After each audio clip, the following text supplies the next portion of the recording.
നിങ്ങളൊന്ന് ആലോചിച്ച് നോക്കിയാൽ നാളെ രാവിലെ നിങ്ങൾ എണീക്കുമ്പോൾ നിങ്ങളുടെ ഫേവറേറ്റ് റെസ്റ്റോറൻറ്റ് ക്ലോസ് ആണ്.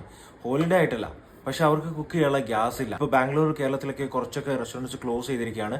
ഇനി it will get closed more. The reason is നമ്മൾ ഗ്യാസ്, അതായത് കൊമേഴ്ഷ്യൽ ഗ്യാസ്, നോർമൽ ഗ്യാസ് നമ്മൾ ഇമ്പോർട്ട് ചെയ്യുന്നുണ്ട് ഇന്ത്യയിലേക്ക്. ഈ ഗ്ലോബൽ ഇഷ്യൂ, വാർ ഇഷ്യൂ ഉള്ളത് കൊണ്ട് നമുക്ക് ട്രാൻസ്പോർട്ടേഷൻ നടക്കുന്നില്ല. ആ ഒരു റീസൺ കാരണം ഇപ്പോൾ ഗ്യാസ് എത്താൻ പറ്റുന്നില്ല. അപ്പം ഇത് മെയിൻലി അഫക്റ്റ് ചെയ്തിരിക്കുന്നത് കൊമേഴ്ഷ്യലാണ്. കൊമേഴ്ഷ്യൽ പർപ്പസിന് യൂസ് ചെയ്യുന്ന റെസ്റ്റോറൻറ്റ്, പ്രൈവറ്റ് സിലിണ്ടേഴ്സ് ഒക്കെയാണ് ഇപ്പം മെയിൻലി ബ്ലോക്ക് ആയത്. ബട്ട് അവർ പ്രയോറിറ്റി കൊടുക്കുന്നത് ഹോമിലാണ്.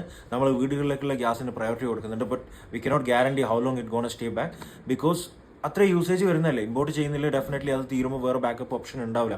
അപ്പം guys, it's a serious issue. നമ്മൾ എപ്പോഴും ചിന്തിക്കുന്നുണ്ടാവും ഈ വാർ, എത്ര ദൂരം നടക്കുന്ന വാർ നമ്മൾ എങ്ങനെ അഫക്റ്റ് ചെയ്യാം.